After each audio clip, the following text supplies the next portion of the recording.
Ladies don't want you to know this, but I'm going to tell you anyway. When a woman texts you at 2 a.m., she's not just bored, she's testing you. I've sent those texts. I've watched my friends send those texts. And I can tell you exactly what's going through her mind when she hits send.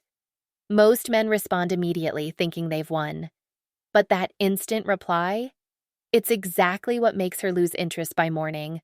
Let me reveal what we're actually hoping you'll do.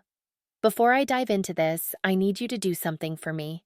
If you're ready to understand what actually goes through a woman's mind in these moments, hit that like button right now. And if you want to learn the unspoken rules that most men never figure out, subscribe and turn on notifications. Trust me, by the end of this, you'll see late-night texts in a completely different light. Drop a comment telling me if you've ever received one of these messages and what you did. I read every single one. So let me be completely transparent with you. I'm about to break the code that women live by but rarely admit. And I'm doing this because I'm tired of watching good men sabotage themselves with the wrong responses. You see, when we text you late at night, there's an entire psychological game happening beneath the surface. We know what time it is. We know you're probably relaxed, maybe lying in bed, maybe thinking about us, or maybe not thinking about us at all. And that uncertainty, that's exactly what drives us to send that message. Here's what happens in our minds. It's late. Our rational brain has quieted down. The part of us that plays it cool during the day, that waits for you to make the first move, that pretends we're not constantly checking our phones, that part goes to sleep. What's left is raw desire, curiosity, and a need for validation. We start scrolling through our phones, and we land on your name. We might reread old conversations. We might look at your photos. And then we feel this impulse, this electric pull to reach out. But here's the thing most men completely miss. When we send that text, we're not actually expecting you to solve anything. We're not looking for a deep conversation about our feelings or your feelings. We're testing three very specific things. First, are you available? Not just physically, but emotionally. Are you the kind of man who's sitting around waiting for us, or are you living your own life? Second, are you controlled by your desire? Will you jump at the chance to talk to us, proving that you're desperate for our attention? And third, do you understand the game? Can you read between the lines and respond in a way that makes us even more intrigued? Let me paint you a picture of what actually happens on our end. It's 2:17 a.m. I'm lying in bed, scrolling through my phone. I've been out with friends earlier, maybe had a couple drinks, maybe not. I'm in that state between tired and wired. My mind drifts to you. Maybe we went on a date recently. Maybe we've been talking for a while. Maybe you've been on my mind all evening, but I've been too proud to admit it during daylight hours. So I type something. Nothing too heavy. Hey, you up? Or can't sleep? Or this song made me think of you. Simple, casual, but loaded with subtext. Now here's where most men completely blow it. They respond within 30 seconds. Yeah, I'm up. What's going on? With way too much enthusiasm. Or worse, they respond with something sexual immediately, thinking we're inviting that. Come over? Or thinking about me. Both of these responses make us lose interest almost instantly. Why? Because the first one shows us you have nothing better to do than wait for our text. You're available, predictable, and too eager. The second one shows us you're only interested in one thing and you lack the sophistication to build tension. What we're actually hoping for is something completely different. We want you to acknowledge the text, but not immediately. Wait at least 20 minutes. I know that sounds like game playing, but hear me out. Those 20 minutes communicate something powerful. They tell us you are actually doing something. You have a life. You're not sitting around waiting for us to validate you. When you finally respond, keep it cool but engaged. Something like, just finished working on something. What's on your mind? Or interesting timing. Was just thinking about our last conversation. See the difference? You're not ignoring us, but you're also not desperate. You're matching our energy without exceeding it. You're showing interest while maintaining your own frame. And that balance, That's what makes us want to keep texting you. Because now we're not sure if we have you completely figured out. Now there's mystery. Now there's a challenge. Let me tell you what goes through our minds when you respond the right way. First, there's a little spike of excitement. You answered, but you made us wait just long enough to feel it. Then there's curiosity. What were you doing? Why didn't you respond immediately? Are you talking to other women? Are you just naturally busy? We start creating stories in our minds, and all of those stories make you more interesting. Then there's that competitive instinct that we hate to admit we have. If you're not completely available, we want to be the one who captures your full attention. Here's something else women won't tell you. The content of that late night text barely matters. We could be saying anything. Can't sleep. What are you doing? Remember that place we talked about? None of these are actually about sleeping problems, genuine curiosity about your activities, or reminiscing about a location. They're all versions of the same message. I'm thinking about you, and I want to know if you're thinking about me. But there's a deeper layer to this. When we text you late at night, we're in a vulnerable state. We've let our guard down. During the day, we have our makeup on, we're surrounded by people, we have distractions and responsibilities. At night, alone, that armor comes off. We're more honest with ourselves about what we want. And what we want in that moment is to feel desired, but not in a cheap way. We want to feel like you see through the test, like you understand that we're reaching out because you've been on our minds, but you're confident enough not to make a big deal about it. This is where emotional control becomes everything.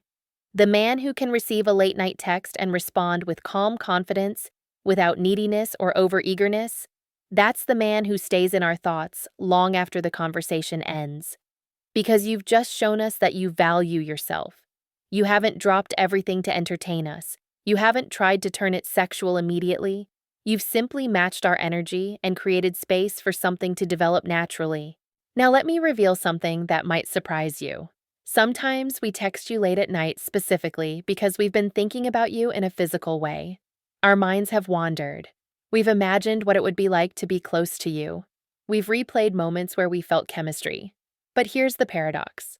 Even though our text might be driven by desire, we don't want you to acknowledge that directly. Not yet. We want you to build tension through conversation, through subtle flirting, through creating images in our minds without being explicit. The best responses understand this dance.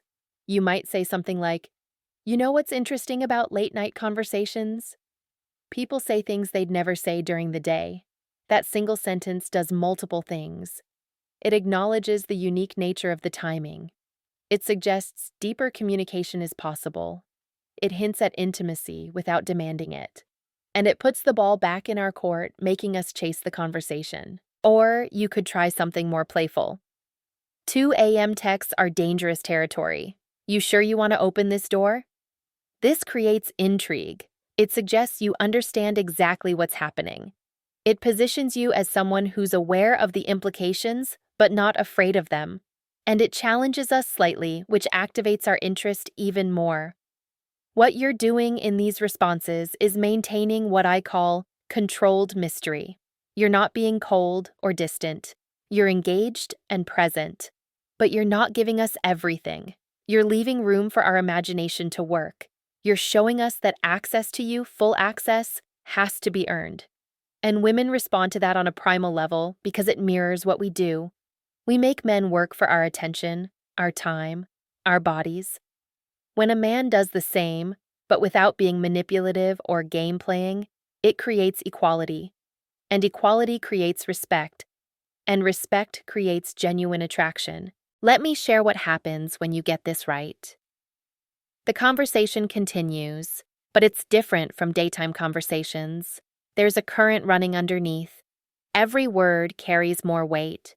We're paying attention to your response time, your word choice, your energy. If you maintain that balance of interested but not desperate, engaged but not overwhelming, something shifts. We start revealing more. We might share something personal. We might make a joke that's slightly more intimate. We might even suggest meeting up, but in a way that feels spontaneous rather than planned. And here's the secret.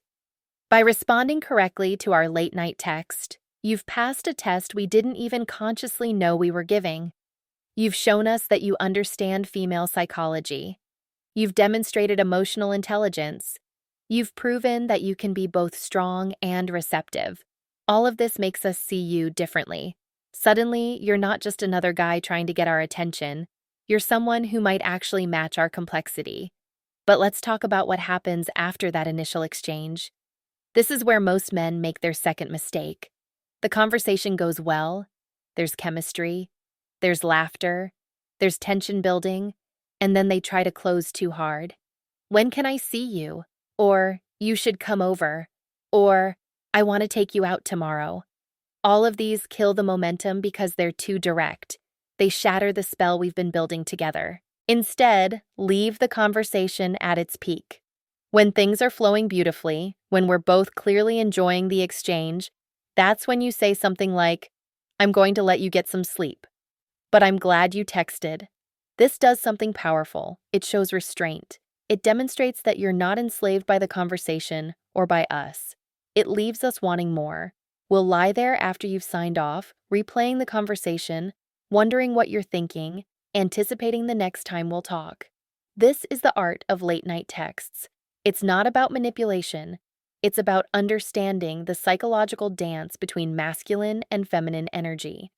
When we reach out to you late at night, we're offering you a glimpse behind our carefully constructed daytime persona. We're showing you that you affect us. The question is whether you'll handle that revelation with the maturity and confidence that makes us want to show you even more. I need to tell you something else, and this is important. Not every late night text is a test. Sometimes we genuinely can't sleep, and we think of you as someone comforting to talk to. Sometimes we're feeling lonely, and you make us feel less alone. Sometimes we've had a rough day, and your energy is what we need. The key is that your response should work regardless of our specific motivation. By staying calm, engaged, and unhurried, you create safety. And safety is what allows deeper connection to develop. Think about it from our perspective. We live in a world where we're constantly approached, constantly pursued, constantly dealing with men who want something from us. Most of those men are obvious in their intentions. They're predictable. They follow the same script. Text back immediately. Try to turn it sexual. Push for a meeting. Ask repetitive questions. Show too much enthusiasm. It's exhausting. So when we encounter a man who responds differently, who shows genuine confidence rather than bravado, who engages without grasping, it's like finding water in a desert. That's why your response to our late-night text matters so much. It's a microcosm of how you'll handle the entire relationship. If you can maintain your composure in that vulnerable moment, if you can resist the urge to over-pursue, if you can be present without being needy, you're showing us that you're different. You're showing us that you might actually be worth the risk of letting our guard down completely. Let me give you one more layer to this. When we text you late at night and you respond correctly, we often start fantasizing about you more intensely. Our minds create scenarios. We imagine what it would be like to be with you, not just physically, although that's part of it, but emotionally. We start picturing how you'd handle different situations. We project qualities onto you. We build you up in our minds, and all of this happens because you gave us space to do it. You didn't force anything. You didn't try too hard. You simply existed as a grounded, confident presence, and our imagination did the rest. This is the power of restraint. This is why the men who chase hardest often lose, and the men who maintain their center often win. Women are attracted to stability. We're drawn to men who aren't shaken by our tests, our distance, our late-night impulses. When you show us that our attention, while appreciated, doesn't complete you or control you, you become infinitely more attractive. So the next time you get that late-night text, remember what's really happening. A woman is thinking about you in her most vulnerable state. She's reaching out, testing, hoping, wondering. Your response will determine not just that conversation, but how she sees you moving forward. You can be like every other man, eager and available and too easy. Or you can be the man she can't quite figure out, the one whose attention feels earned rather than given, the one who stays in her mind long after the text conversation ends. Now, before you go, I need you to do something. If this opened your eyes to what's really happening when women reach out late at night, smash that like button. If you want more insights into female psychology that actually work in the real world, subscribe to this channel right now and hit that notification bell. And here's the most important part. Drop a comment telling me about a late night text you've received. What did she say? How did you respond? What happened next? I read every single comment, and I'll give you my honest take on whether you handled it right or where you could improve. This is your chance to get real feedback on real situations. Don't waste it. Type that comment now, and I'll see you in the next one where I reveal what it really means when a woman says she needs space. Trust me, it's not what you think.